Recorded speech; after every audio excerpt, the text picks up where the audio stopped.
Isso aqui da gravação. Então, boa tarde ou boa noite a todas e todos que estão nos prestigiando aqui, a nossa entrevista do mês. Esse mês nós convidamos, e agradeço aqui a Gilberto Maringoni por ter aceito o nosso convite, convidamos, então, o Gilberto Maringoni a vir conversar conosco sobre um livro editado em 2021, né, A Volta do Estado Planejador, que ele organizou pela editora Contracorrente, lançado em 2021, e é um livraço, né? Eu recomendo muito a todos que leiam esse livro. É um livro que reúne 23 capítulos em 6 partes, né? E um time de primeira qualidade. Eu não vou aqui ter condições de apresentar todo o elenco, né, que o Maringoni conseguiu reunir, mas, para vocês terem uma ideia, né, há um prefácio do Luiz Gonzaga Beluso, um artigo do José Luiz Fiore muito bom sobre o Estado e o desenvolvimento na América Latina. Depois temos a contribuição do André Lara Rezende, no capítulo 6. O Fiore é o capítulo 2, né? O capítulo 6, Moeda, Dívida Pública. Vou selecionar 2 outras autoras, né? A Renata Lins, no capítulo 8, Gasto do Estado, examinando aí os dispêndios do Estado, as questões fiscais e orçamentárias. A Leda Maria Paulani, né? De novo tratando ao lado da questão do Estado, a questão do fascismo cultural e da pandemia, abordando também como a pandemia impactou, né, na economia, na sociedade, como isso tem suscitado uma reflexão a respeito da capacidade, vamos conversar sobre isso, da capacidade do Estado. E, finalmente, fechando, Franklin Martins, né, no capítulo 23, Brasil de todos ou quintal dos outros? Né? Uma pergunta provocativa. Então, são esses 5 autores, mais o Maringoni 6, e mais 17 autores contribuindo para enriquecer nossas reflexões nesses tempos sombrios aí de luta contra, né, o neoliberalismo. Então, mais uma vez, agradecendo aqui a presença do Maringoni. A primeira questão que eu queria discutir com você, Maringoni, é que você fala na sua introdução, né, o Maringoni escreve a introdução e o primeiro capítulo, né, o Estado nunca saiu de cena, né? A volta dos que não foram. Quer dizer, como é que você nos explicaria isso em poucas palavras? Porque a impressão que se tem é que o Estado, a gente impactado pela grande mídia liberal, né, estadunidense, brasileira, a grande mídia brasileira sempre muito a reboque da grande mídia estadunidense, e nos apresenta um quadro, né, de um recuo do Estado, como se isso fosse um fenômeno universal. E você, então, surpreende os teus leitores com essa questão provocativa, né? Será que o Estado mesmo foi embora, né? Ou não? Né? O que tem de propaganda nisso? Queria que você nos abrisse o nosso debate com essa questão, que me parece muito importante. Bom, Daniel, primeiro eu quero te cumprimentar quem está nos assistindo e agradecer muito a oportunidade desse diálogo, a oportunidade de participar com você dessa conversa sobre o livro. A ideia do livro surge durante a pandemia, porque a pandemia escancara a necessidade premente que a gente, ao longo de 2 anos, teve aqui no Brasil, em especial, mas no mundo todo, não só de um sistema público universal de saúde que conseguisse cobrir o território, que conseguisse enfrentar a pandemia, como se o vírus fosse um exército invasor, ou seja, você tem que guarnecer o território, existem estudos de saúde pública colocando o avanço de uma doença desse tipo dessa maneira. E não só o sistema de saúde é quem tinha que fazer isso, mas era preciso ter, por conta da desocupação da população, por conta do abalo humanitário que a pandemia provocou, uma série de investimentos não só para compensar a renda que a população estava perdendo, mas investimento em áreas de atendimento público social em vários países. Isso não aconteceu só no Brasil, isso aconteceu nos Estados Unidos, isso aconteceu na Inglaterra, isso aconteceu na maioria dos países europeus, e o Estado voltou a exibir uma face proativa no terreno social que parecia ter desaparecido, que aparentava ter desaparecido a partir do final dos anos 80, dos anos 90. O curioso é que esse debate sobre a pertinência ou não do Estado se vale de dois argumentos. Ou o Estado é um estorvo, ou o Estado prejudica a sociedade por ser um escoadouro de recursos, ou o Estado ele não funciona. Né? Não funciona, ou a disfuncionalidade, ou o peso do Estado como estorvo, formam algo muito simples para ser digerido no imaginário popular de que os problemas, em especial dos países da periferia, seria o gigantismo do Estado. Só para a gente contextualizar, quem combate o Estado, pelo menos no verbo, jamais deixou de disputar o Estado. Aliás, faz dessa campanha a melhor maneira de disputar o poder de Estado de maneira limpa ou de maneira não tão limpa. Então, eu acho que a pandemia escancara isso, a guerra também escancara isso, a necessidade cada vez maior do investimento público contracíclico, ou seja, o investimento público para compensar a falta de investimento privado, para alavancar um novo ciclo virtuoso, ou seja, para tirar os países da crise, e isso é patente em qualquer economia de peso no mundo. E a gente poderia dizer, Marangoni, que o Estado tem sido importante na história do Brasil e da América Latina, o título do artigo do Fiore. Como é que você nos apresentaria a importância, né, para convencer as pessoas, para persuadir as pessoas de que a participação do Estado é realmente decisiva? Não, o que acontece, Daniel, o Estado mudou de agenda. Ele nunca deixou de existir. Um Estado que tem a capacidade de se endividar, as pessoas acham que o Estado endividado quer dizer que o Estado está quebrado. Não, isso não quer dizer isso. Quer dizer que o Estado tem credibilidade junto ao mercado, tem crédito junto ao mercado. O que houve foi a mudança da agenda do Estado.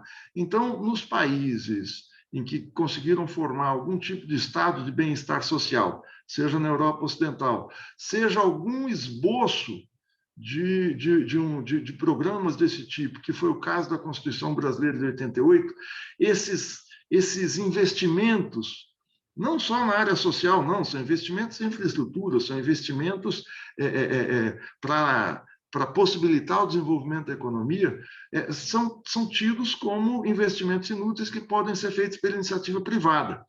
Parece que a gente não aprendeu nada com o New Deal.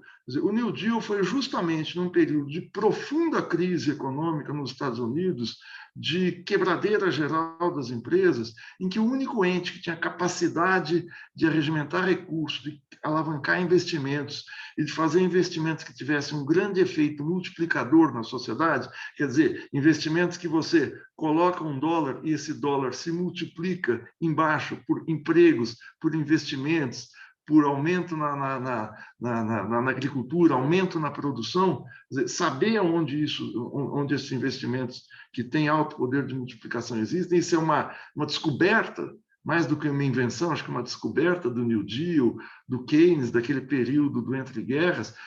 Isso foi deixado de lado como se fosse inútil. Então, eu vejo os neoliberais brasileiros hoje falarem que o grande erro da economia brasileira foi o período nacional desenvolvimentista, o período entre 30 e 85, 90, em que o Estado brasileiro funcionou como investidor, financiador e planejador principal da economia, embora fosse uma economia capitalista de livre mercado, não tem nada a ver com a economia planejada de comando. E essa tentativa de tirar o Estado de cena é para mudar justamente, como eu falei, a agenda para que esses investimentos fossem, a partir dos anos 90, para o mercado financeiro, para outros destinos que não o de sustentar uma economia produtiva e com redução de desigualdades sociais. E como é que a gente podia exemplificar concretamente o caráter positivo da intervenção do Estado entre 1930 e 1980, por exemplo? Não, se a gente pegar o caso brasileiro, o Celso Furtado, no Formação Econômica do Brasil, mostra que a crise de 29 foi uma crise que impactou o mundo inteiro. Eu falo da crise de 29 para chegar no Brasil, que é o raciocínio do Celso Furtado. Né? A quebra da Bolsa de Nova York, mas mais do que tudo, uma crise de superprodução e de subconsumo, um descasamento entre oferta e demanda nos Estados Unidos, gera uma crise no mercado de ações que se expande pelo mundo todo, tem reverberações no mundo todo. Eu li outro dia um livro sobre as repercussões na Austrália, quer dizer, o continente mais insular, você teve repercussões profundas da crise de 29. E os países começam, a partir de 33, 34, quando o Roosevelt dá curso ao New Deal, o Estado começa a fazer, de uma maneira planejada, investimentos para tentar tirar o país da crise em áreas sensíveis. O Celso Furtado lembra o seguinte: o primeiro país a sair da crise no mundo foi o Brasil, por uma causa fortuita. O Brasil tinha, desde 1906, uma política de valorização do café, que era um pacto entre os cafeicultores, a oligarquia cafeeira que dominava o país, era o Acordo de Taubaté, aqui no estado de São Paulo.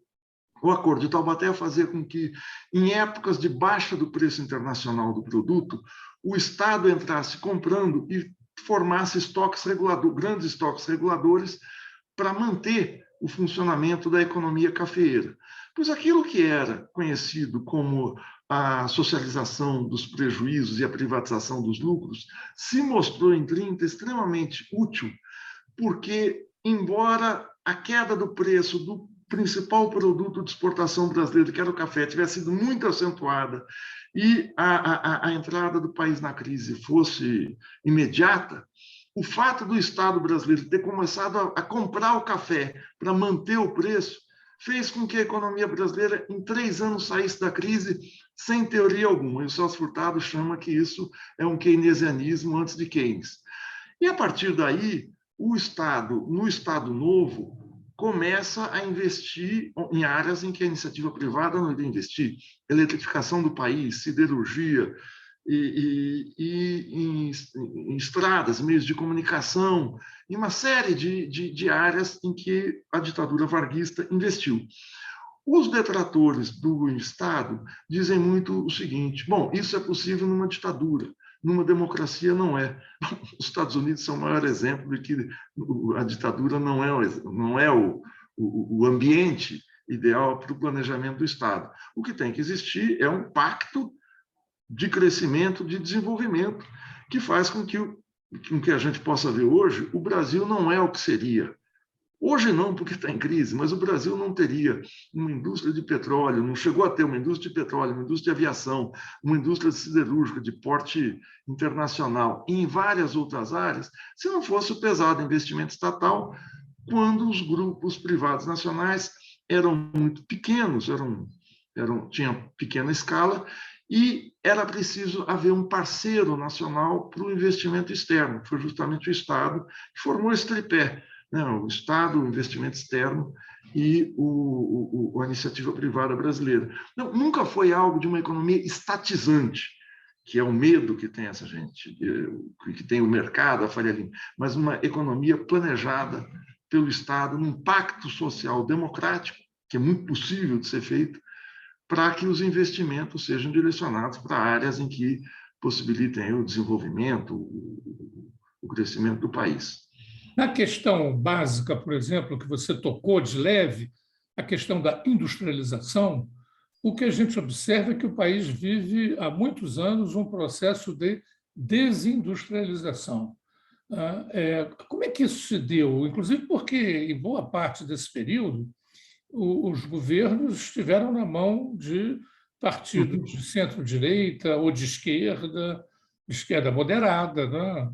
Como foi o caso dos anos petistas.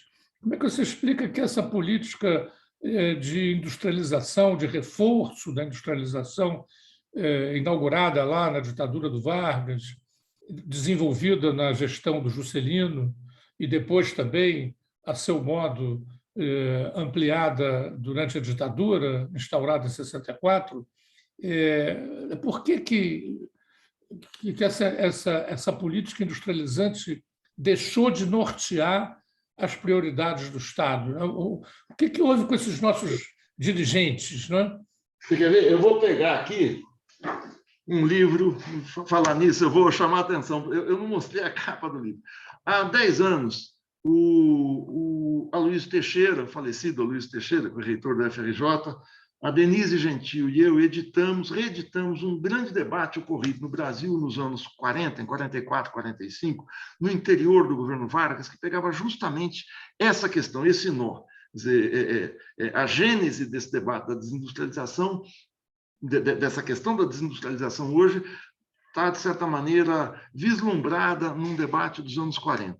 Era um debate entre dois economistas não, né? O Eugênio Goudin era um economista liberal, que se tornou o que hoje seria o neoliberal, que via o Brasil como o destino do Brasil seria se valer de suas vantagens comparativas e ser uma grande economia agrícola de porte mundial, de porte global. Nós devíamos investir no café, nós devíamos investir no cacau, nós devíamos investir no milho, no gado, enfim, o que o Brasil tinha como principais características físicas, que era o clima, uma mão de obra abundante e vastas extensões de terra.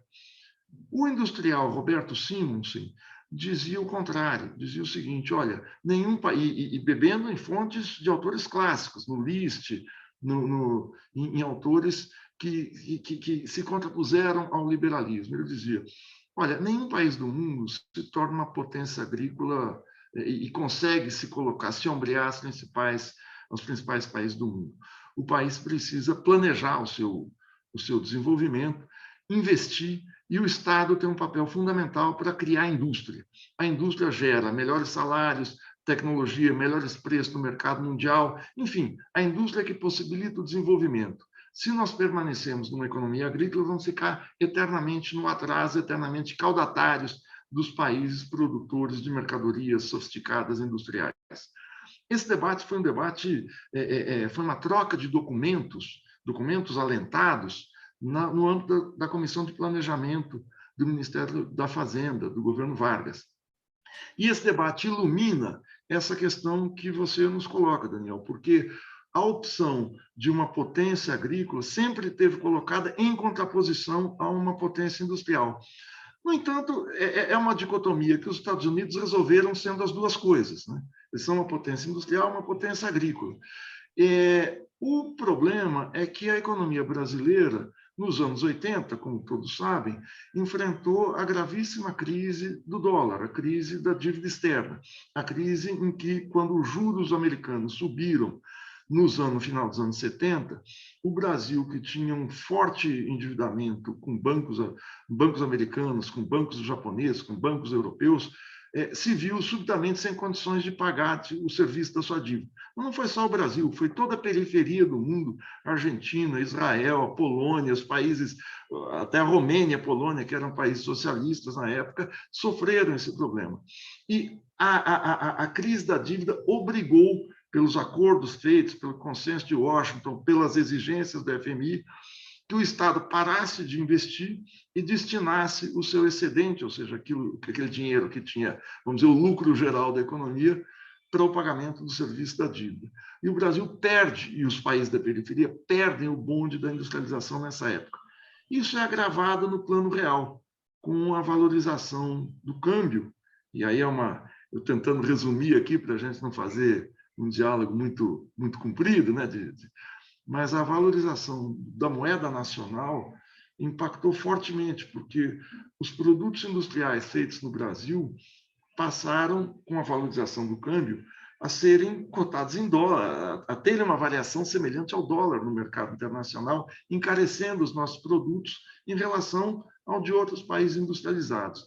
Frente a isso, também a falta de uma política industrial, a passagem da economia brasileira e de economia de vários países para a principal fonte de reprodução do capital, ou seja, a principal fonte de lucratividade do empresariado, deixa de ser a economia produtiva e passa a ser a economia financeira, o investimento em bolsa, o investimento em títulos da dívida e tal. Então, você tem um conjunto de fatores que eu acho que a gente pode resumir na financiarização da economia e no jogo especulativo passar a ser o de altíssima rentabilidade em detrimento da economia produtiva. Claro, a gente tem um fator adicional, só para terminar, que é a entrada da China, produzindo a custos muito baixos, que deu uma quebrada na concorrência internacional, em especial na periferia. E você não notou também que, de uns tempos para cá, incluindo aí os governos petistas, houve uma ideia de que o agroexportador iria, com as suas rendas cada vez maiores, compensar, de alguma forma, a redução, o declínio da industrialização. Os liberais argumentam muito que isso é um processo universal e que, no âmbito da globalização, que está atualmente, agora talvez, a partir da guerra da Ucrânia, essa coisa vá sofrer alterações, mas, em todo caso, até muito recentemente, né, o processo da globalização estava dinamizando a economia em toda parte e o Brasil acumulando reservas significativas através da exportação, reservas em dólar, do agro, desse poderosíssimo setor de agroexportação que surgiu no Brasil. Isso, de alguma forma, também não impactou na reflexão das nossas lideranças políticas?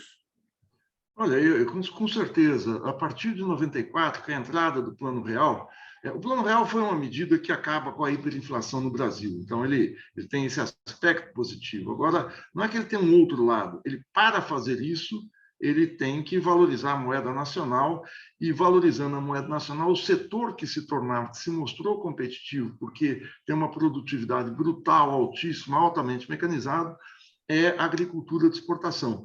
Na agricultura, eu estou incluindo aí agricultura, criação de gado, carne e tudo mais, até por aquilo que o Budan já detectava nos anos 40, as vastas tensões territoriais, com uma diferença. Você não precisa mais de mão de obra.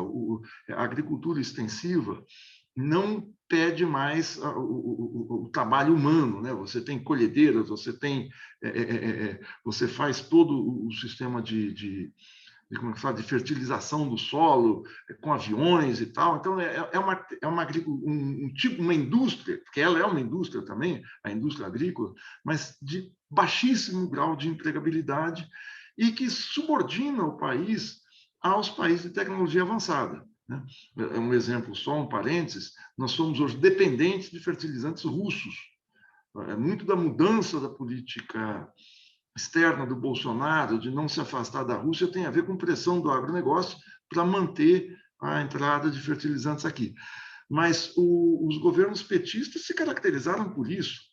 Né? Foi a alta das commodities, o boom das commodities entre 2004 e 2012 que propiciou aquela sensação, aquilo aconteceu, de prosperidade, de você poder elevar o salário mínimo, você ter uma elevação do salário médio, não sei se inédita, mas inédita em várias décadas no Brasil, um aumento do crédito, um bem-estar da população. Isso aconteceu na Argentina, isso aconteceu na Colômbia, isso aconteceu na Venezuela, isso aconteceu em todos os países que tinham commodities, que tinham soja, que tinham petróleo, que tinham milho, que tinham carne, que tinham, enfim, o que havia de demanda forte no mundo. O curioso é que quem passou a demandar fortemente e passou a responder por 40% das exportações brasileiras é justamente o Estado que não abriu mão do seu papel, que é a China. Nós temos aqui no livro, eu vou só mostrar a capa agora. No livro nós temos 2 artigos, o livro da Isabela Nogueira, que é professor do FRJ, e do Zé Sérgio Gabriel de Azevedo, que é o ex-presidente da Petrobras, sobre a China, sobre como a China não seguiu nenhuma dessas recomendações e passou a ser a grande demandante por produtos, por commodities agrícolas, e isso parece que gerou o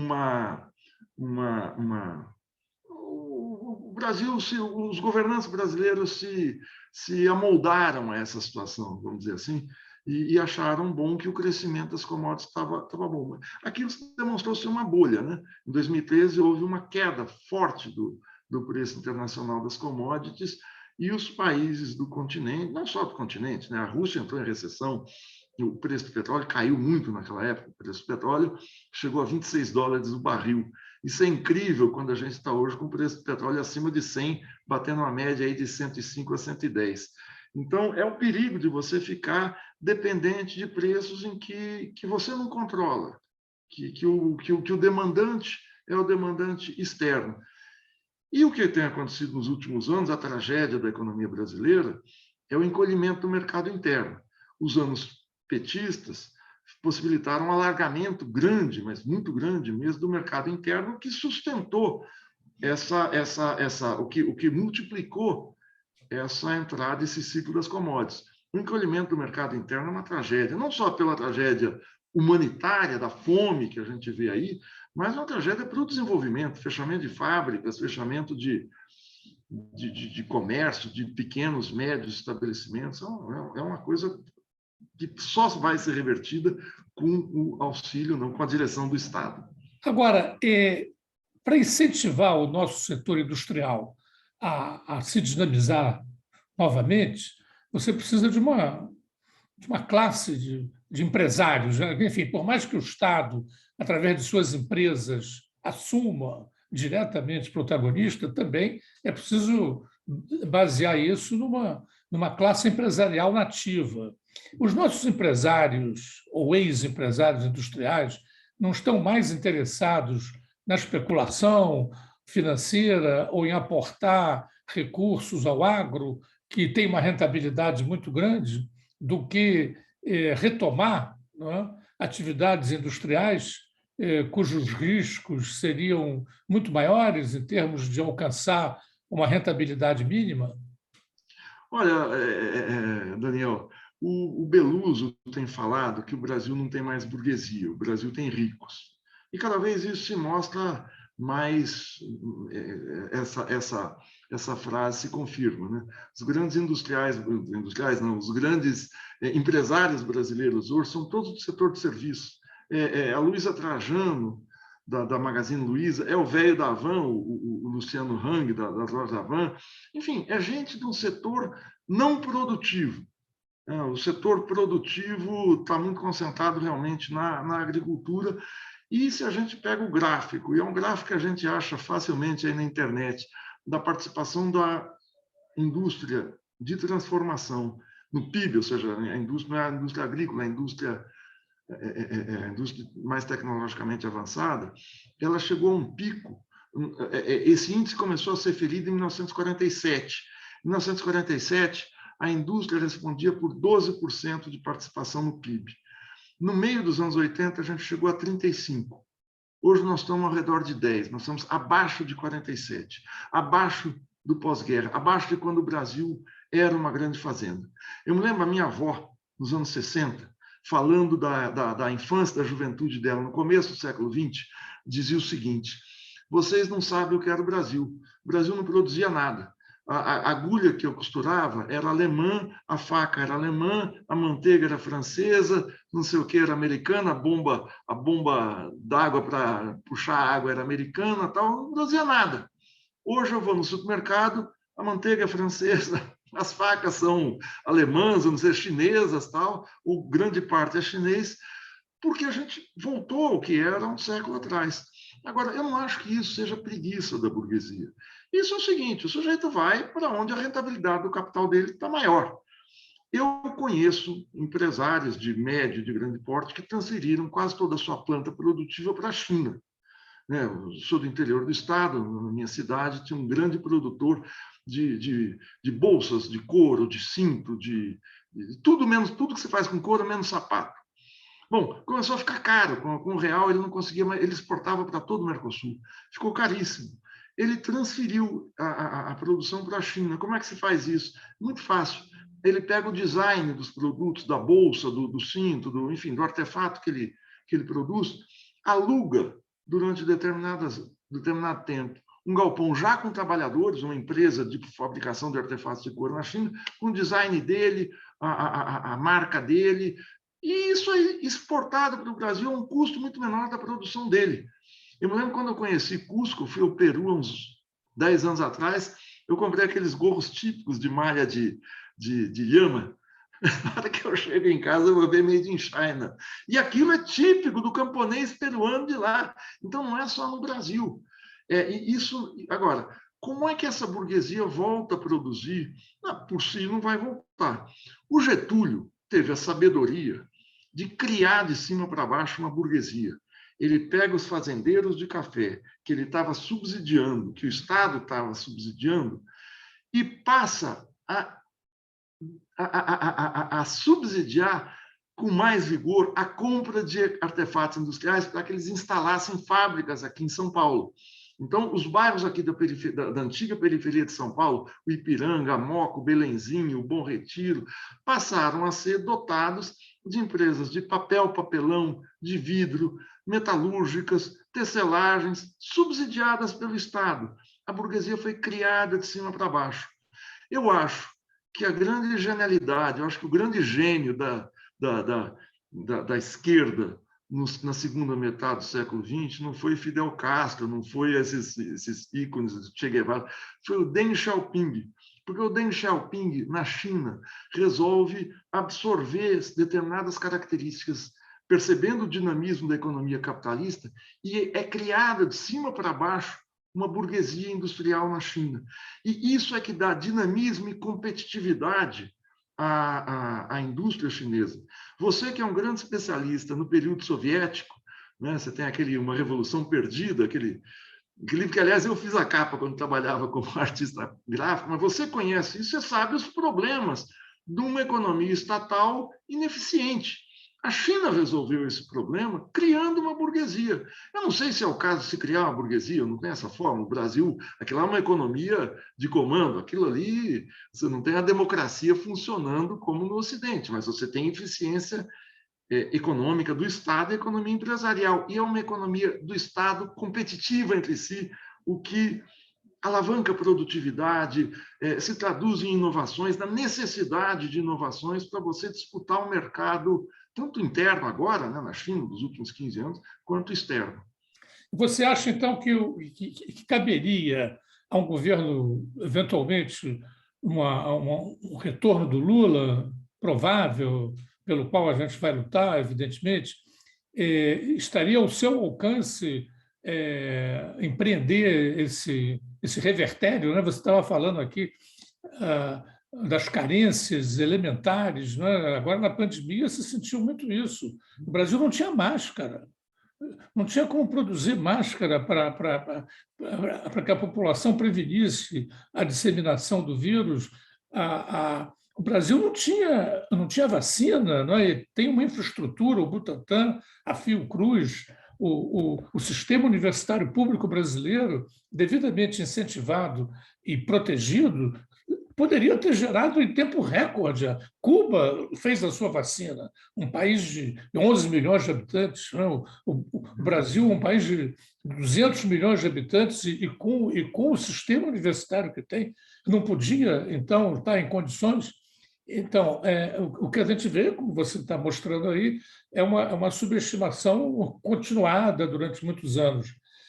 Você vê a possibilidade de um revertério nesse empreendimento, né, que só pode vir realmente a partir do Estado, né? Você citou o economista Liszt, aí, alemão, foi um dos pioneiros no questionamento, né? No século XIX, a globalização, quem liderava era a Inglaterra, né?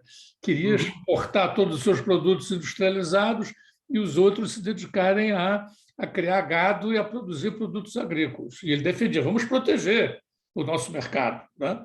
Aliás, os Estados Unidos, logo depois da independência, também executou uma política protecionista muito clara. Né? Então, o Hamilton. O Alexander Hamilton, o primeiro secretário da Fazenda dos Estados Unidos. Exatamente. Quer dizer, então, há possibilidade quais as condições que a gente teria que preencher para dar essa volta por cima? Daniel, você fala do governo Lula. A primeira coisa é a gente ganhar as eleições, né? Isso é o primeiro.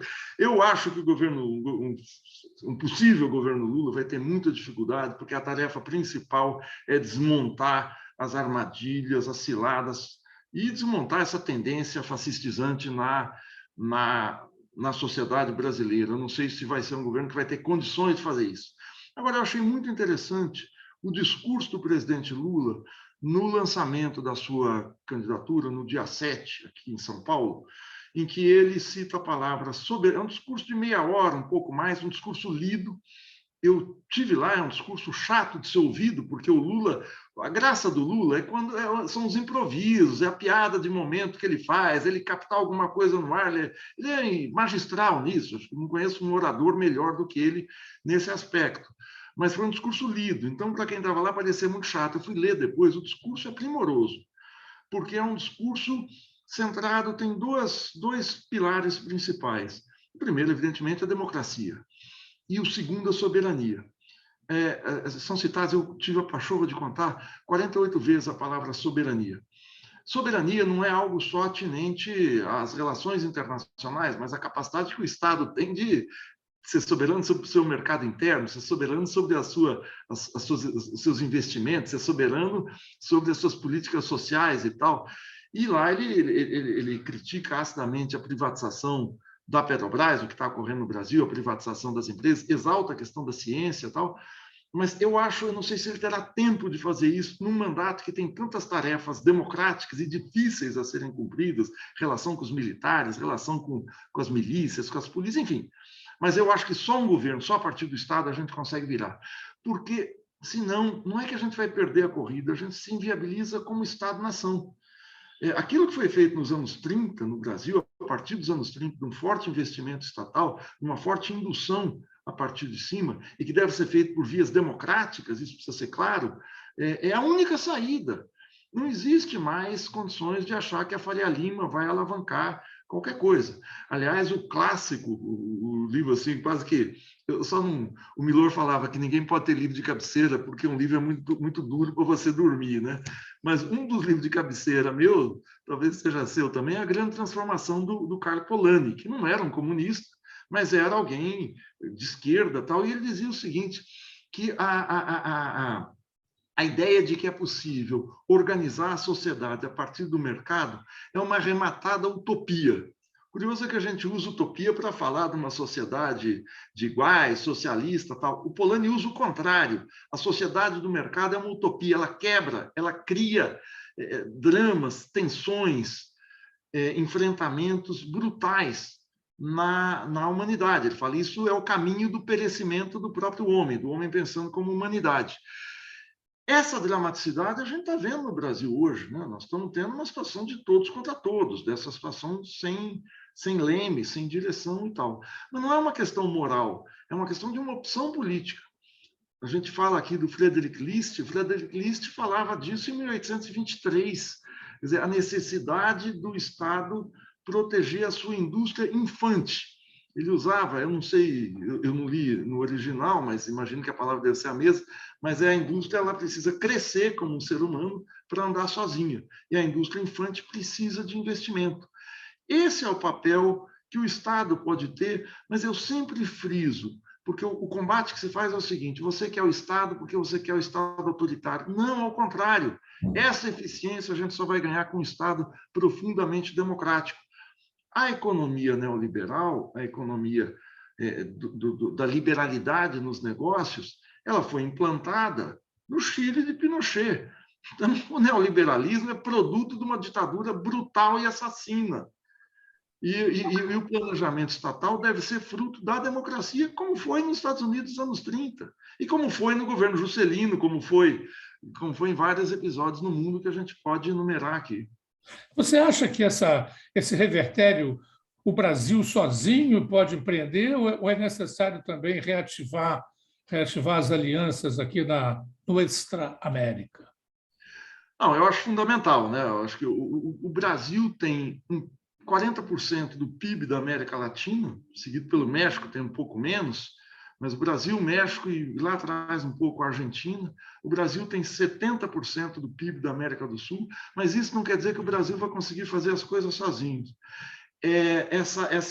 Essa interação e essa integração, em especial na América do Sul, é fundamental. Uma das maiores atentados que o governo golpista do Temer e o governo Bolsonaro fazem é investir contra a criação, contra o desenvolvimento do Mercosul, da Unasul e das organizações de integração feitas aqui na região. Aliás, deve-se ressaltar que o Mercosul é produto, ele começa a ser planejado no governo Sarney, é no governo Collor que você tem a Conferência de Iguaçu, se não me engano, e se desenvolve a partir do governo Fernando Henrique e Lula. Ou seja, o Mercosul é um produto da democracia, a Unasul é um produto da democracia, e a gente deve reativar, não só por causa da democracia, mas para incentivar comércio e para incentivar o seguinte, cadeias produtivas regionais. Quer dizer, como é que você pode integrar as cadeias?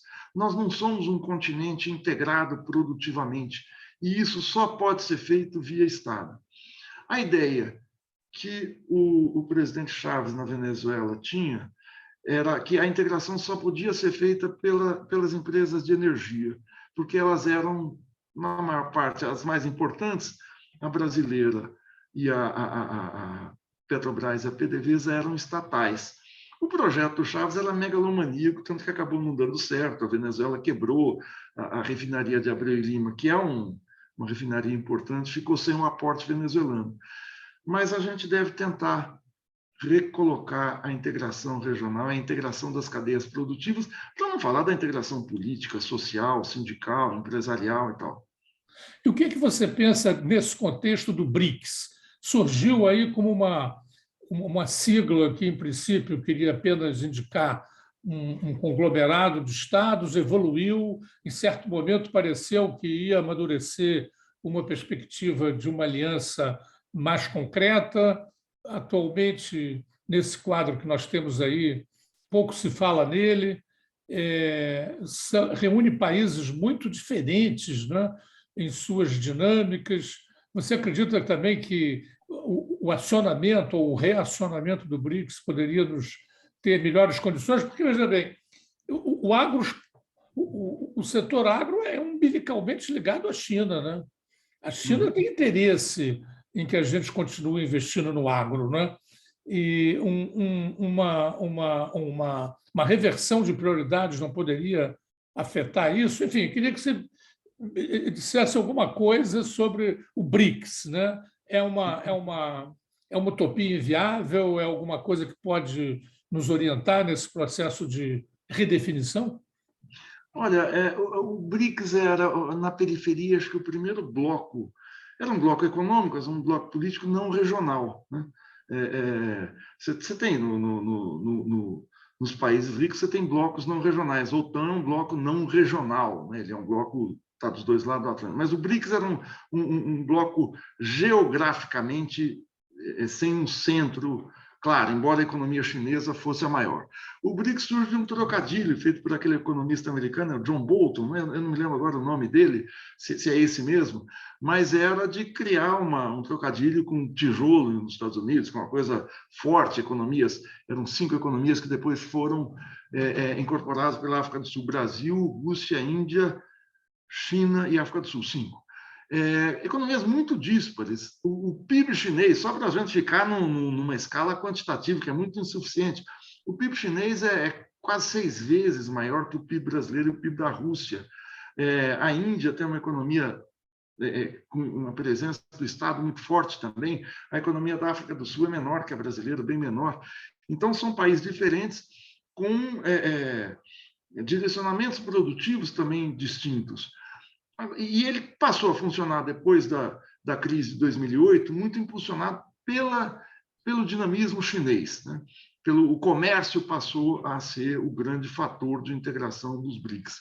Agora, é muito pouco tempo que a gente teve para experimentar, para fazer uma experiência com o BRICS. Se a gente pensar que a União Europeia começa lá com o Benelux em 51, 52, ou seja, você tem 70 anos de criação e de amadurecimento da União Europeia, e ela não é perfeita, porque você tem os países centrais dominam a economia do euro, mas eu acho que os BRICS são uma experiência importante em você criar um subsistema mundial alternativo, em especial no terreno financeiro e dos investimentos, alternativo ao FMI e ao Banco Mundial.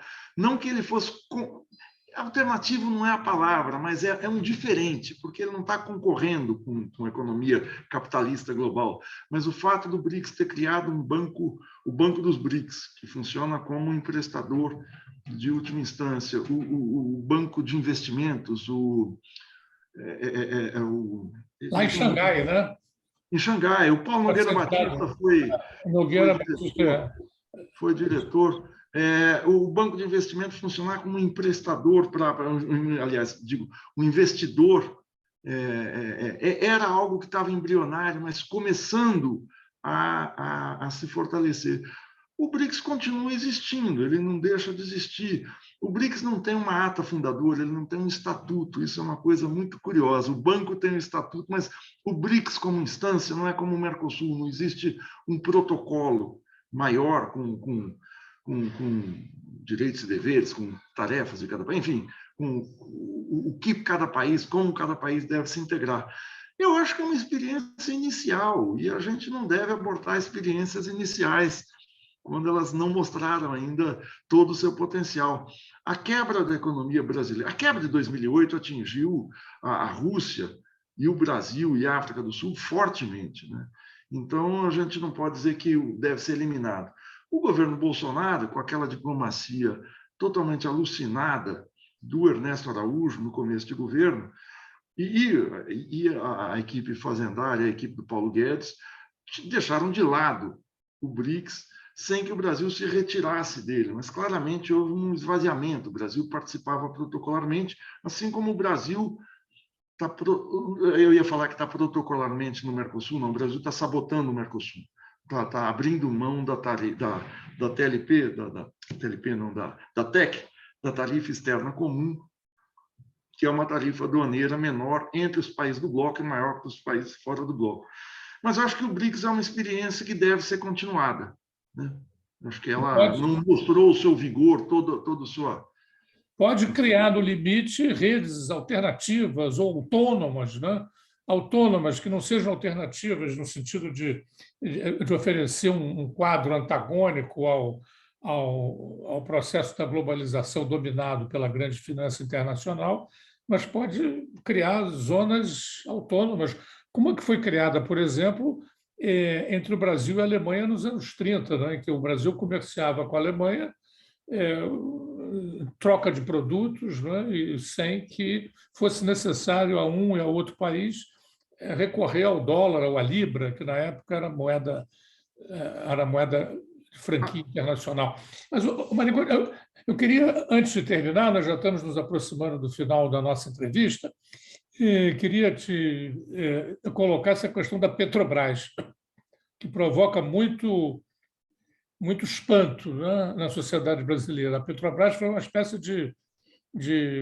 junto com a Vale do Rio Doce e a Companhia Siderúrgica Nacional, eram as três grandes iniciativas, né, do ponto de vista de afirmar autonomia, soberania nacional e o desenvolvimento econômico, empresas de grande porte, indutoras do desenvolvimento. A gente hoje observa, depois de nós atingirmos a autonomia, né, do ponto de vista da produção do petróleo, a Petrobras se acorrenta ao mercado internacional, o preço do petróleo dispara no Brasil para atender, né?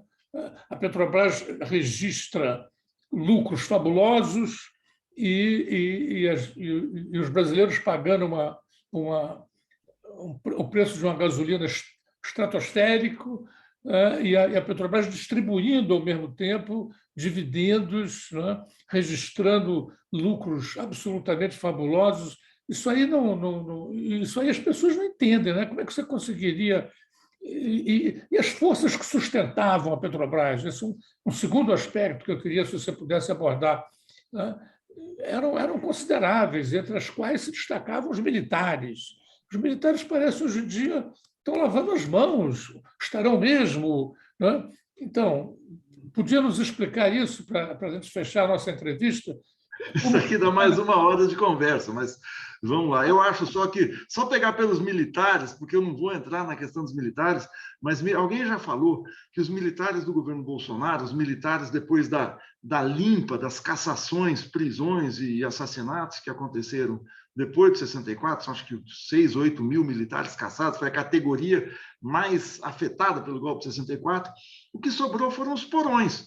O que sobrou foram os filhotes do Silvio Frota, que era o general linha dura, o general mais à direita, da extrema-direita brasileira, do qual o general Heleno foi ajudante de ordens. Então, o que a gente está aqui é os porões, aquele setor aí que está entre as câmaras de tortura e a boquinha da esplanada do Ministério para dobrar os seus salários. Não espero nenhuma reação dos militares que tiveram um papel muito importante na formação da Petrobras.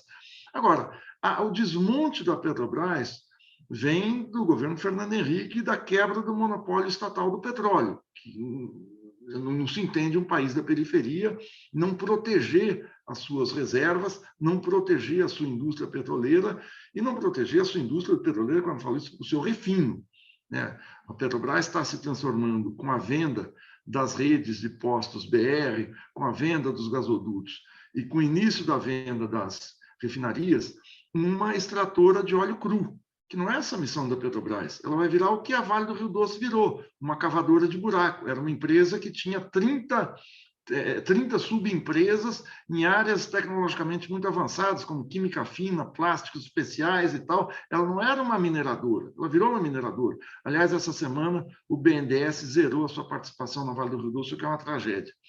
E o desmonte da Petrobras deu um passo adiante, embora ela tenha tido um bom momento com a gestão do Gabrielli na Petrobras, justiça seja feita, ela começa a ser desmontada no governo Dilma com a nomeação do Bendini para a Petrobras e a política de desinvestimento. Uma concessão feita, uma capitulação feita à indústria petroleira global, muito séria. O Bendini começa a desmontar várias áreas, a desarticular várias áreas da indústria petroleira. Isso se agrava no governo Temer com a gestão Parente, que coloca a política de paridade de preço, a PPI, política de paridade internacional, que atrela o preço da gasolina interna ao dólar. É preciso dizer que é uma mentira essa história de que atrela ao preço preço internacional da gasolina. Petróleo tem preço internacional cotado em bolsa, gasolina não, cada país tem um preço. O que ele atrela é aos desígnios dos acionistas, que já controlam 60% das ações sem direito a voto da Petrobras, especialmente na Bolsa de Nova York, e isso gera esse lucro fantástico. É preciso dizer que esse lucro fantástico não é expressão da eficiência da empresa, é expressão desse preço escorchante, é um preço especulativo, e uma coisa gravíssima, da empresa não está mais investindo.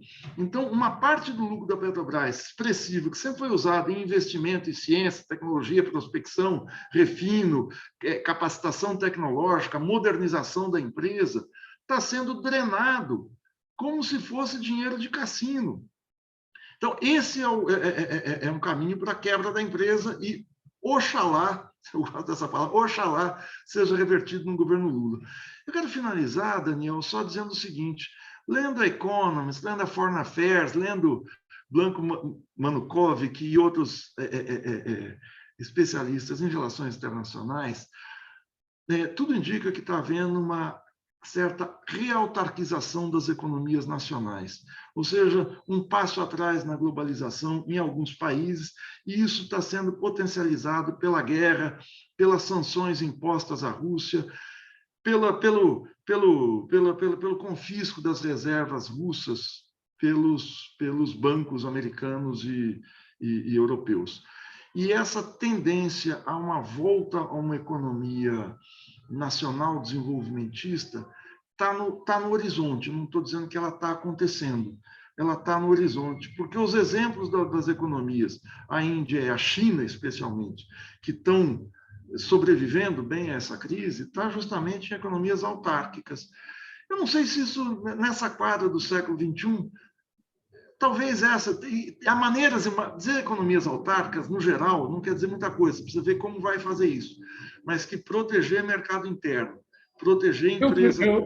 Eu prefiro dizer economias soberanas, né? Porque autárquica Soberana, melhor. dá a impressão de que se recolhe internamente e rompe qualquer relação ou relações fundamentais com o exterior. Soberana, né? Porque prioriza os seus interesses. Vou passar a usar soberana, porque o termo que a Economist usa é autarquização. Ela fez uma capa até há 2 meses, cuidado com a economia de comando. Não sei se você viu, era uma economia de mando, que eles estavam com muito receio. Isso é inevitável. Proteger mercado interno, substituir importações em novas bases e você procurar se defender das oscilações muito acentuadas do mercado internacional, eu acho que passa a ser a única saída, com nuances como vai ser aplicada, para as nossas economias soberanas. Adorei o termo. Muito bem. Obrigado. Marigoni, eu queria agradecer muito a tua presença aqui, queria que você mostrasse o livro de novo, incentivar os nossos espectadores, né, a comprar e a discutir, ler e discutir o livro, né, porque realmente... A Volta do Estado Planejador, né, Liberalismo em Xeque. É um livrão, aqui tem 500 páginas, eu acho que vale a pena. O Daniel que falou, se eu falar elogio em causa própria, vitupério. Mas coloca argumentos, porque realmente o bombardeio da imprensa, da mídia geral, a favor do liberalismo, de um liberalismo sem entraves, que está se tornando cada vez mais anacrônico. Eu estou aqui concluindo minha bolsa de estudos em Paris, todos os governos europeus estão cuidando de recuperar mecanismos de controle, porque a pandemia, não é só no Brasil que faltava máscara, em muitos outros países faltava tudo, porque vão transferindo para o exterior, não é?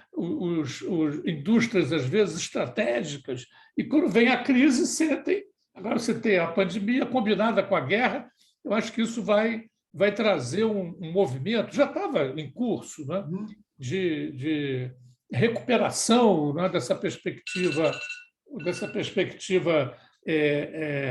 do Estado intervencionista. O fundamental, realmente, é manter e aperfeiçoar também, junto com isso, mas é uma outra dimensão, uma outra discussão, né, os valores democráticos. Né? E isso é um desafio também para nós. Mas já houve no Brasil, como você mostrou bem, a intervenção do Estado é compatível com a democracia. Temos aí o caso dos Estados Unidos no New Deal, temos o caso do Brasil no governo democrático do Getúlio, eleito em 50, e do governo Juscelino Kubitschek, que, embora abrindo muito mão da soberania, como era denunciado na época, reteve uma parte considerável dela. Tá? Sem dúvida. Então, eu acho só uma coisa, nós somos tributários de uma economista italiana que você certamente conhece, que é professora em Londres, que é a Mariana Mazzucato, que em 2014 lançou um corajoso livro desmontando o Estado empreendedor, né? Desmontando essa ideia de que, por exemplo, a Apple tinha sido criação que tinha sido feita uma empresa na garagem pela genialidade de alguns garotos que conseguiram inventar um computador pessoal e tal, mostrando que existia um forte investimento estatal anterior nos ombros de quem esses empreendedores subiram para fazerem fortuna. Mas o livro dela é uma referência nisso também, e eu acho que essa tendência da soberania econômica tem que nos pautar. Eu acho que não é à toa, vale a pena todo mundo dar uma lida nesse discurso do presidente Lula, porque ele é muito sutil em vários aspectos, mas muito enfático nessa. Tomara que a gente ganhe as eleições e que se transforme realmente em plano de governo. Muito bem, agradeço mais uma vez a tua presença, Marigoni, e vamos acompanhar aí se essa reversão de expectativas e de tendências poderá caracterizar um próximo governo. Esperemos seja um governo de renovação e de abertura de perspectivas para esse país tão sacrificado e que vive hoje dias tão sombrios. Muito obrigado a você mais uma vez e até a próxima. Obrigado. Tchau, tchau.